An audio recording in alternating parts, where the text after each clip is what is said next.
자, 오늘의 키워드는 첫째, 들불처럼 번지는 대학가 시위.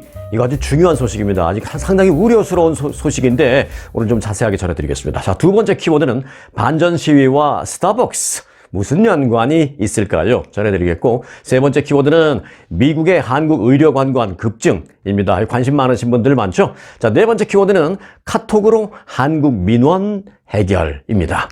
자, 먼저 첫 번째 키워드부터 가겠습니다. 1960년대 말 베트남 전쟁 종전을 요구하면서 미국 그 대학가에서 들불처럼 일어났던 반전 시위, 역사적으로 다들 기억하시죠? 그랬던 그 반전 시위가 지금 현 시대에서 똑같은 양상을 보일지도 모르겠다라는 겁니다. 그래서 키워드가 들불처럼 번지고 있는 미국 대학가 시위입니다. 이스라엘과 팔레스타인 간의 무력 충돌을 계기로 해서 올해 그 재현되는 그런 양상을 보이고 있다라는 게 좀 걱정스러운 시각입니다. 그 진앙지는 우선 컬럼비아 대학이라고 일단 지금 현재는 그렇게 분석되고 있죠. 뉴욕의 컬럼비아 대학이 위치한 그 동부 뉴욕에서부터 이제는 서부의 LA까지 최소 미 전역에 32개 캠퍼스가 참여하고 있는 것으로 지금 분석됐습니다. 작은 커뮤니티 칼리지까지 합치면 뭐 거의 100여 곳에 달할 것이다 라는 분석까지도 나오고 있습니다. 일단 큰 대형 국립 사립 대학만 봐도 30개가 넘는다는 것이죠. 이 가자 전쟁 반대 시위가 지금 들불처럼 번지고 있다라는 분석입니다. 특히 미국에는 가장 중요한 헌법 중에 하나가 이거잖아요. 1조, 제1조 1항 표현의 자유. 그 표현의 자유 논란 속에 학기 말과 지금 졸업 시즌을 앞두고 있는 상황에서 학교 당국이 이 시위대 해산을 위해서 지금 경찰 투입을 요청하면서 이것이 강경 대응 혼란으로 야기되고 있는 그런 상황입니다. 경찰이 강제 해산에 나서면서 시위대와 경찰이 곳곳에서 충돌하는 이런 물리적인 충돌 사태가 계속 벌어지고 있습니다. 대학 측의 이런 강경 조치에도 불구하고 그런데 더 걱정되는 것은 시위대는 시위를 좀처럼 중단하지 않을 그런 기미를 보이고 있습니다. 일부 대학에서는요, 친팔레스타인 시위대에 맞서서 이제는 또 친이스라엘 세력의 맞불 시위까지 벌어지기도 하고 있습니다. 이들 세력과는 폭력 충돌 사태까지 뒤엉키면서 대학이 임시 휴업에 들어가는 등 이 대학가가 지금 완전히 혼돈에 빠지고 있는 그런 양상입니다. 친팔레스타인 시위대라고 뭐 우리가 얘기할 수도 있고 그렇게 표현할 수도 있지만 이들이 내거는 기치는 일단은 표면적으로 명분은 반전 시위입니다. 하지만 이스라엘 사람들, 유태인들이나 미국 내 주이시들이나 또는 친이스라엘계 사람들은 반전을 내건 반이스라엘 시위다라고 이제 그렇게 하면서 지금 상당히 격앙된 그런 상황입니다. 뉴욕 경찰은 반전 시위대가 학내 건물을 기습 점거한 그 컬럼비아 대학 캠퍼스에 강제로 진입해서 시위대 무려 230여 명을 체포했습니다. 뉴욕 경찰관들은 사다리차 등을 이용해서 시위대가 점거 중에 있는 그 컬럼비아 대학의 그 해밀턴 홀이라고 있습니다. 그 해밀턴 홀의 2층을 사다리를 연결해서 마치 무슨 그 테러 진압 작전을 벌이는 그런 모습처럼 사다리를 놓고 해밀턴 홀 2층으로 올라가서 유리창을 깨고 건물에 진입하면서 학생들을 체포하고 어디서 많이 보던 장면이다라는 생각 들지 않으십니까? 네, 물론 영화에서도 이런 장면 흔히 볼 수 있었고요. 무슨 테러 진압 작전 훈련하는 모습도 그런 식으로 흔히 볼 수 있는데 과거 1980년대 그 한국의 그 민주화 운동 때 학생들을 제압하기 위해서 경찰이 또는 사복 수사관들이 진입하는 그런 모습과 좀 비슷하다라는 생각이 들면서 참 트라우마가 있는 그 민주화 과정에서 많이 가슴 아픈 그 트라우마가 있는 우리 한인들, 지금 우리 세대들은 지금 이 상황을 보면서 마음이 상당히 안 좋습니다. 자, 뉴욕 컬럼비아 대학에서 그 진압하는 그 과정에서 이 경찰관들은요, 야간에 가서 진압을 하니까 뭔가 보여야 될 것 아니에요. 그래서 섬광탄까지 막 쏘고 망치를 이용해서 벽을 뚫고 창문을 깨고 이렇게 우리가 좀 가슴 아픈 기억 속에 그 가슴 아프게 기억하고 있는 그런 상황으로 학생들을 체포하고 진압하고 그랬습니다.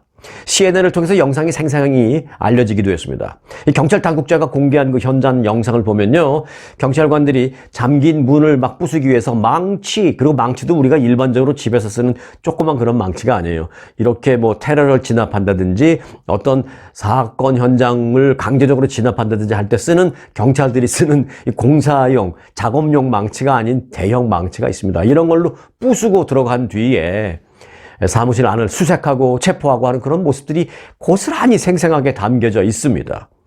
뉴욕 경찰 관계자는 이번 경찰의 그 캠퍼스 진입은 컬럼비아 대학 측의 요청에 따른 것이다 라고 전했습니다. 컬럼비아 대학에 설치되어 있던 그 시위 텐트도 어제 경찰 진입을 한 이후에 몇 시간 만에 모두 싹 철거가 됐습니다. 지난달 콜롬비아 대학을 중심으로 확산된 미국 대학가의 이 반전 시위는 지금 미국 전역으로 들불처럼 번지면서 이 대학 측의 대응 강도 역시 같이 높아지고 있는 그런 모양새입니다.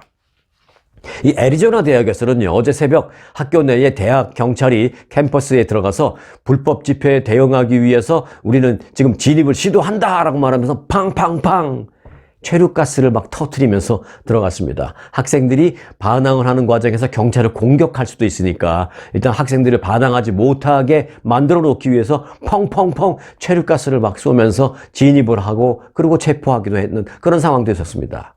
네. 그 가슴 아픈 우리들 기억 속에 있는 그런 모습과 상당히 흡사하죠. 네. 그런데 꼭 1980년대 우리 민주화 운동의 그런 기억과 흡사한 것만이 아닙니다. 1960년대 미국의 반전 시위와도 많이 흡사한 그런 모습을 보이고 있습니다. 자, 그런데요, 이런 강력한 시위가 이제 또 이 LA 지역으로도 옮겨왔습니다. UCLA에서는요, 어제 새벽 0시부터 친이스라엘계 시위대가 친팔레스타인계 시위 캠프에 난입을 해서 갑자기 밤 새벽 0시에 난입을 해서 이 바리케이트를 막 치우고 텐트를 철거하고 그러면서 그 과정에서 물리적 충돌이 발생하고 막 난리였습니다.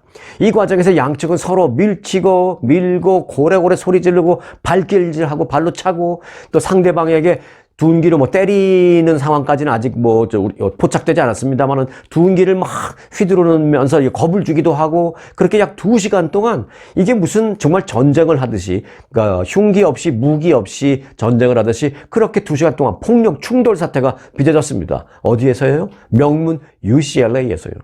현장에서는 막 쓰레기 더미가 공중으로 막 날아다니고 그리고 누군가가 막 폭죽을 터뜨리고 하면서 화약 냄새가 진동하는 등 그야말로 아수라장 그 자체였습니다. 반전 시위대는 그러니까 친팔레스타인계, 그러니까 친이스라엘계 시위대를 향해서 막 페퍼 스프레이를 쏘면서 그렇게 같이 충돌하기도 했습니다. 상황이 심각하게 격화되자 부상자도 속출했다라는 소식이고요. LA 타임즈는 현지에 있는 취재진의 전원에 따르면 피를 흘리는 등 치료를 받아야 하는 사람들을 현장에 나갔던 취재진이 여러 명을 목격했다. 그렇게 보도하고 있습니다. 물론 경찰이 이런 걸 공식적으로 밝히지는 않고 있습니다. 하지만 취재진들은 봤다는 것이죠. 피를 흘리는 그런 시위대 학생들. 또 경찰은 헬멧과 완전 장비를 이루고 시위 진압 장비를 완전히 착용한 채 경찰이 들어가서 시위대를 하나씩 분리시키고 제압을 하면서 폭력 사태가 한 3시간쯤 후에 일단 진압이 됐습니다. 그리고 이제 한 4시가 넘자 5시쯤 되면 이제 해가 뜨기 시작하잖아요. 그러면서 해가 이제 뜨기 직전이 되니까 이제 상황이 조금 가라앉았고, 그리고 이제 해가 뜨기 시작하면서 날이 밝자 캠퍼스는 어느 정도 이제 평온을 되찾는 그런 모양새를 보였다라는 것입니다. 다시 말씀드립니다만은 어디에서요? UCLA에서요. UCLA는 어제 수업을 그래서 완전 전면 취소했고요. UCLA 그 도서관도 일시적으로 폐쇄했다. 추가 노티스가 있기 전까지는, 추가 어나운스먼트 있기 전까지는 도서관 폐쇄합니다라고 폐쇄를 알렸습니다. 그리고 UCLA 캠퍼스에는 경찰 대기조가 들어와서 또 추가적으로 어떤 일이 발생할지 모르니까 경찰이 상시 대기하는 그런 경찰들의 모습을 곳곳에서 볼 수 있는 그런 상황입니다. 이 역시 1980년대 한국의 그 민주화 운동할 때 각 대학에 곳곳에 그 경찰들이, 그때 그 기동 경찰들이 배치되어 있었던 그런 모습과 상당히 흡사한 그런 상황이 이어지고 있습니다. 중부 지역도 마찬가지입니다. 중부의 그 메디슨에 있는 위스콘신 대학에서도 경찰이 진입해서 교내에서 텐트 농성을 벌이던 학생을 수십 명 체포한 것으로 알려지고 있습니다. 자, 이 컬럼비아 대학에서 시작된 반전 시위가 미 전국으로 들불처럼 번지면서 1960년대 말 베트남 전쟁 종전을 요구하면서 미국 대학가에서 전면적으로 일어났던 그때의 그 반전 시위의 모습, 그때의 반전 시위의 양상으로 확산되는 거 아닌지 정치권은 상당히 우려하고 있는 상황입니다. 이미 지금까지의 모습만 봐도 어느 정도 그때의 양상을 보이기 시작했다라는 분석이 가능한 그런 상황입니다. 더 이상의 물리적인 충돌, 자신들의 의견을, 메시지를 전달하고 자신들의 의사를 표현하는 것까지는 좋지만 절대로 물리적인 충돌은 제발 일어나지 않기만을 바라는 마음뿐입니다. 자, 오늘의 두 번째 키워드입니다. 두 번째 키워드는 반전 시위와 스타벅스입니다. 무슨 관계가 있을까요? 네, 스타벅스가 지금 친이스라엘 기업으로 젊은이들 사이에는 완전히 낙인 찍혀버려 있습니다.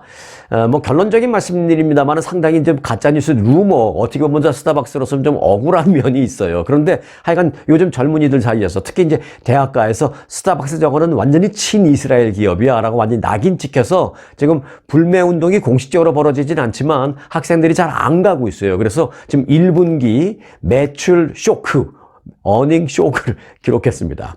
이 가자지구 전쟁에 반대하는 그 젊은이들, 특히 젊은 소비자들 사이에서 불매운동까지는 아니어도 그런 효과가 각 대기업의 실적으로 지금 나타나기 시작했다는 것입니다. 대표적인 게 스타벅스입니다.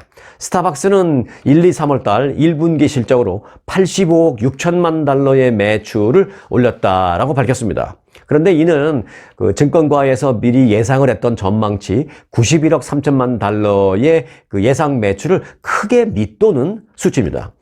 스타벅스 임원들은 이와 관련해서 실적 부진의 원인이 여러 가지가 있겠지만 가장 큰 원인으로는 이 친이스라엘 기업으로 잘못 오해된, 오인을 받고 있는 거기에서부터 비롯된 불매운동이 그 원인인 것 같다, 그렇게 지목을 했습니다. 스타벅스는 중동 정세가 불안할 때마다 이스라엘의 국방 자금을 지원하는 기업이다라는 등등의 그런 소문과 루머에 휩싸이면서 피해를 많이 보고 있습니다. 이런 소문이요. 근데 그제 얘기가 아니라 한 20년 전 이상으로 거슬러 올라가야 됩니다. 지난 그 2000년대에 그 반유대주의 블로그에서 그 확인되지 않은 하나의 글이 올라온 적이 있습니다. 뭐냐면 스타벅스의 CEO, 그 당시 CEO, 창업자 하워드 슐츠가 가짜 편지를 써서 보냈다라는 그 가짜 편지, 그러니까 어떤 편지를 써서 보냈다라는, 지금 결론적으로 말씀드리면 뭐 가짜 편지지만 어떤 편지를 써서 보냈다라는 그 가짜 편지에서부터 시작이 됐습니다. 지금의 스타벅스 제국을 만든 전 CEO 하워드 슐츠가 스타벅스에서 마시는 라떼 그리고 마키아토의 매출은 미국과 이스라엘 동맹에 기여하는 기부금으로 이어지고 있습니다라는 내용의 편지를 썼다라는 그런 글이 올라왔습니다, 그때. 근데 이 주장은 사실 그 이후에 허위로 밝혀진 바 있습니다. 스타벅스는 이 가짜 편지 내용을 반박하는 캠페인까지도 크게 펼쳐왔습니다만 이 소문은 20년이 넘는 지금까지도 솔직히 좀 잦아들지 않고 있는 그런 상황입니다. 스타벅스가 캠페인을 벌이면서 아니야, 우리 그런 일이 없어 라고 막 해도 한번 딱 선입견을 갖고 있는 그 젊은이들 사이에서는 저것도 거짓말이야, 저것도 거짓말이야 이러면서 절대 생각을 바꾸지 않으면서 스타벅스가 계속 오해를 받는 상황이 지금까지도 이어지고 있다는 것이죠. 한편 그 반이스라엘 여론에 휘말려서 곤욕을 치르는 기업은 사실 뭐 스타벅스뿐만은 아닙니다. 맥도날드, KFC, 피자헛, 코카콜라, 펩시 등 미국에 본사를 둔 어떤 대형 식음료 기업들이 중동과 또 동남아시아의 이슬람권 국가에서 불매운동에 시달리고 있습니다. 왜? 친이스라엘 기업이다. 친유대인 기업이다. 그리고 이제 그 CEO가 유대계 사람이다, 주이시다, 뭐 이런 걸로 인해서 결국은 저 사람 돈 벌게 해주면 그 돈이 결국 이스라엘로 가고, 이스라엘로 간 돈은 결국은 무기를 만들어서 팔레스타인이나 주변국들을 괴롭히고 거기다가 공격하고 하는 그런 걸로 쓰이니까 저기 팔아주면 안 돼, 뭐 이런 식으로 어찌 보면은 약간의 근거는 있을 수 있지만 약간의 근거가 너무 확산되고 더 확대되고 하면서 궁극적으로는 좀 사실과는 너무 거리가 멀어진 루머가 되는 그런 것 때문에 이제 많이 피해를 보는 그런 일이 있죠. 대표적인 게 이제 스타벅스라는 것입니다. 실제로 어닝 쇼크를 겪었고요. 자, 이런 대형 체인점들의 피해가 속출하고 있다는 얘기를 두 번째로 전해드렸습니다. 세 번째 키워드는요, 미국의 한국 의료 관광 급증입니다. 미국 사람들이죠. 그러니까 그 미국 시민권자 이런 사람들입니다. 자, 미국에 거주하는 한인 시민권자 등 미국 국적자들의 한국 의료 관광이 증가한 것으로 나타났습니다. 한국의 보건복지부는요, 지난해 한국을 방문한 외국인 환자가 60만 명을 돌파해서 역대 최대치를 기록했다라고 밝혔습니다. 한국이 아시아 의료 관광 중심지로 도약하고 있다라는 분석이 가능합니다. 보건복지부 발표를 보면 의료관광 방문자의 국적은 1위는 일본이에요. 왜냐면 이제 뭐 순수 일본인들도 물론 많이 가겠지만 일본의 뭐 제1동포들도 많이 가겠죠. 일단 가깝고, 그리고 뭐 의료 수준이 높고 상대적으로 의료비는 일본보다는 좀 더 저렴하고, 그래서 이제 일본 사람이 제일 많이 가고요. 두 번째는 또 중국입니다. 중국은 뭐 여하튼 간에 인구가 많으니까 조금만 가도 한국 입장에서 봤을 때는 많이 오는 거니까 1위 일본, 2위 중국 국적자인데, 그런데 세 번째가 그 멀리 태평양을 건너 미국 국적자였습니다. 미국인은 지난해 76,900명으로 900명이 한국으로 의료 관광을 가서 2022년에 44,100명과 비교했을 때 75%의 증가율을 보였습니다.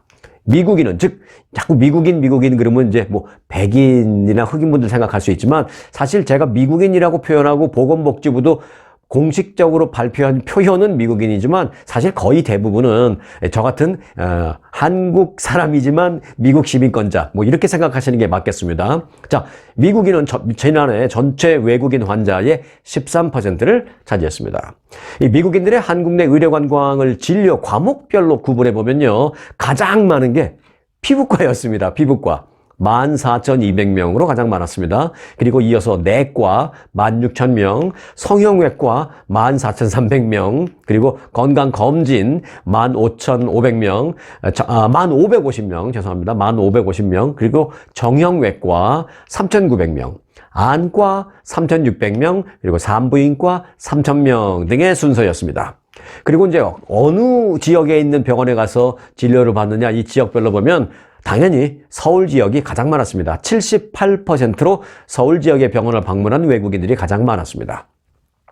한편 이 집계에서 외국인 환자라는 구분은요, 한국 내에 거주하지 않는 외국인으로, 다시 표현할게요. 한국 내에 거주하지 않는 외국 국적을 갖고 있는 사람으로, 한국의 무슨 국민 건강보험 가입자도 아니고 거기에 뭐 피부양자로 가입자도 아닌 그런 상황, 그런 상태에서 한국에 와서 진료받은 그런 환자. 그러니까 직접 돈을 직접 내고 한국의 보험을 활용하지 않고 직접 돈을 내고 진료받은 외국 국적을 갖고 있는 사람, 이렇게 정의됐다라는 설명을 드리겠습니다.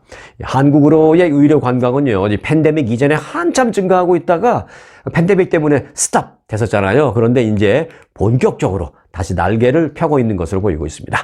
자, 네 번째 키워드 가겠습니다. 카톡으로 한국 민원입니다. 이게 이제 카톡으로 다 가능하다라는 거예요. 미국 시민권자 갖고 있는 분들도 한국에 무슨 방문, 무슨 뭐 관광까지는 아니겠지만 뭐 장기 체류, 뭐 거소증, 역이민 등등등을 하기 위해서는 한국에 민원하는 게 많이 필요합니다. 그러니까 이 내용은 꼭 한국 영주권자뿐만이 아니라 미국 시민권자도 다 필요한 내용입니다. 자, 한국의 재외동포청은요, 해외 거주 재외동포가 별도의 국제 통화료 부담 없이 민원 상담을 받을 수 있는 그런 서비스를 시작한다라고 밝혔습니다. 어제부터 시작됐습니다. 재외동포청 산하 이 통합 민원실이라고 있는데요. 이곳이 데이터 통화, 즉 카카오톡 같은 웹콜을 통해서 민원 상담을 받는다라고 밝혔습니다. 재외동포청은 그동안 일반 전화로 재외동포에게 매일 24시간 5개국어로 전화 민원 상담 서비스를 제공해 왔었습니다. 뭐 24시간 한다는 것은 좋지만 그냥 일반 전화예요. 02 뭐뭐뭐뭐 이렇게. 그런데 그건 뭐예요? 미국에서 전화 걸려면 엄청난 국제전화 비용을 내야 되잖아요. 해외 거주자의 경우에 이 콜센터에 전화하기 위해서는 비싼 국제 통화료를 부담해야 하는 그런 어려움이 있었습니다. 이를 개선하기 위해서 지난 1월부터 이제 시범적으로 카카오 상담톡 서비스를 개시했는데 아주 효과가 좋다라는 판단을 내려서 어제부터 이제 무료 데이터 통화 서비스를 추가했습니다. 해외에서 한국재배동포청에 각종 문의나 민원을 원할 경우에 카카오톡으로 그냥 글로 민원은 나 이런 거 해야 되는데 뭘 어떻게 해야 돼요? 글로 뭐 물어볼 수도 있고 아니면 이거 글로 왔다 갔다 하기에는 난 눈도 아프고 뭐 시간도 걸리고 답답해. 전화 걸어야 되겠다. 할 때는 카카오톡 전화 거실 줄 아시죠? 네. 카카오톡 전화를 이용해서 문의할 수 있다라는 것입니다. 자, 이용하는 방법은요. 여러분들 카카오톡 다 갖고 계시죠? 그 카카오톡 들어가셔서 맨 왼쪽에 이제 맨 왼쪽에 뭐 사람들 이름 쫙 돼 있잖아요. 그 두 번째는 이제 내가 카톡을 주고받고 한 사람들 면이고 맨 왼쪽에 가셔서 거기에 누르면 검색하는 게 있습니다. 그 검색란에 가셔서 뭐라고 쓰시냐면 이게 중요해요. 요것만 그대로 치시면 됩니다. 재외동포 365 민원 콜센터. 재외동포 365 민원 콜센터라고 친 다음에 검색 버튼을 딱 누르면 그 한국의 민원 콜센터 그 카카오톡이 딱 나옵니다. 그걸 눌러서 연결시켜 놓으면 그걸로 전화도 할 수 있고 다 민원 해결할 수 있다는 거 꼭 기억하시기 바라겠습니다. 그 검색에 뭐라고 쓰는지는 제가 이 영상 설명란에 올려놓을 테니까 추후에 보시기 바라겠습니다. 자, 5번째 키워드입니다. 학생 1인당 100만 원씩 주는 선배들입니다. 이건 이제 한국 얘기예요. 부산에 있는 한 고등학교 동문 선배들이 재학생 후배 모두에게 장학금조로 100만 원씩을 모두, 그러니까 어찌 보면 장학금조도 아니에요. 모든 학생들이 다 주니까. 뭐, 그걸 장학금이라고 표현할 수도 있지만, 선배 장학금이라고 할 수 있나요? 그러나 이제, 재학생 모두, 잘났던, 못났던, 공부를 잘하던, 좀 덜 잘하던, 뭐, 개근을 했던, 뭐, 한 달에 한두 번 빠졌던, 개의치 않고, 우리 모든 후배들에게 돈을 다 주겠다는 겁니다. 1인당 모두 100만 원씩을 지급하기로 해서 눈길을 끌고 있습니다. 주인공 학교는 어디냐? 네. 부산공업고등학교입니다. 부산공고. 부산공고 장학재단은 내일 개교 100주년이라고 합니다. 그 행사에서 장학금 6억 2천만 원을 학교에 전달하겠다라고 밝혔습니다. 왜 하필 6억 2천만 원이냐? 재학생이 1, 2, 3학년 다 합치니까 620명이라고 합니다. 1인당 100만 원씩 하니까 6억 2천만 원. 그래서 1인당 100만 원씩 주기로 했다고 합니다.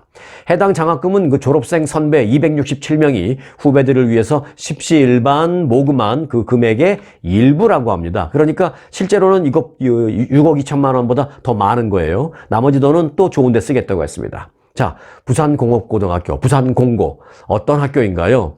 세워진 지는 100년 됐어요. 1924년에 세워졌습니다. 일제시대 때 1924년 5월 5일 부산공립공업보습학교라는 이름으로 개교를 했습니다. 그리고 1933년 부산공립직업학교로 이름이 바뀌었고 해방 후 1951년 부산공업고등학교로 개편이 돼서 지금까지 오고 있습니다.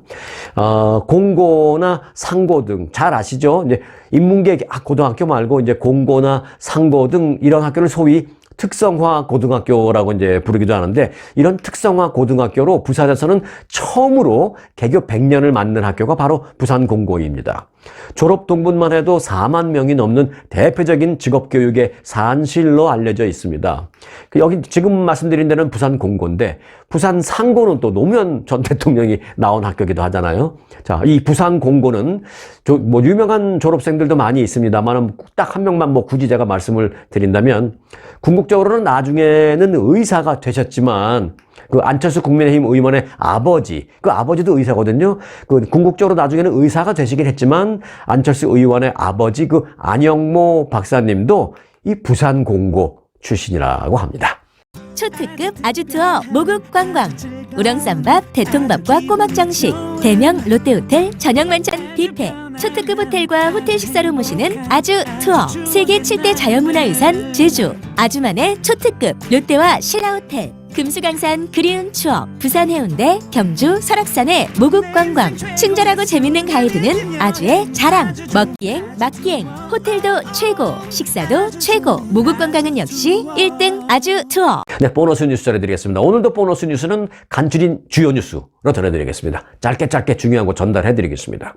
자, 연방준비제도가 기준금리를 또 동결했습니다. 연준은 정례회의 뒤에 기준금리를 현재 수준인 5.25 내지 5.50%로 유지한다라고 밝혔습니다.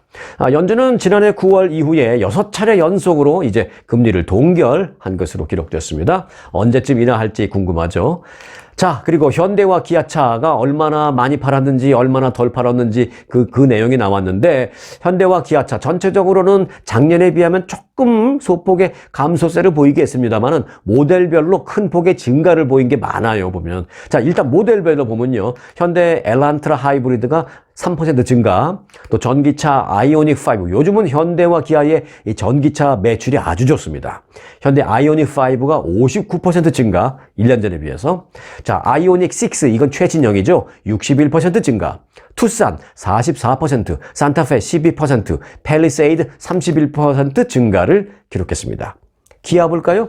기아는 전기차 EV6 판매가 1년 전에 비해서 65% 증가했고요. 소렌토 24%, 카니발 18%, 포르테 11% 증가를 한 것으로 기록됐습니다. 자, LA 지역의 한인은행들의 수익성과 마진율이 하락하고 비용은 더 늘어나는 등 어찌 보면 소위 건전성이 악화됐다. 라는 분석이 나왔습니다. 특히 LA 지역 한인은행 6곳 가운데 4곳에 이 무수익성 자산이 증가했습니다. 자, 볼까요? 6개. 뱅크 오브 호프 제일 크죠. 그리고 두 번째 한미은행, 또 PCB뱅크, 오픈뱅크, CBB뱅크, US 메트로뱅크 등인데 이 한인은행 6곳의 2024년 올해 1분기 영업실적은 6곳 모두 총 자산의 순이익률, 즉 ROA가 지난해 1분기를 비교해 보니까 다 부진했다라는 것입니다. 은행 6곳 모두 수익성 지표인 그 ROA가 일제히 하락했습니다. 자, 이 ROA가 1%대만 하면 그나마 괜찮다고 보는데 이 ROA가 1%대인 은행은 CBB뱅크가 유일했습니다. CBB뱅크의 올 1분기 ROA는 1.32%였습니다. 그리고 오픈뱅크 ROA는 0.96%, 또 뱅크 오브 호프는 0.54%, 한미은행 0.81, PCB뱅크 0.67, 그리고 US 메트로뱅크 0.47% 등 대부분 모두 ROA가 1% 아래였습니다. 이는 은행이 어떤 뜻이냐, 이 ROA가 1% 아래라는 것은 무슨 뜻이냐면요. 쉽게 표현하면 이겁니다.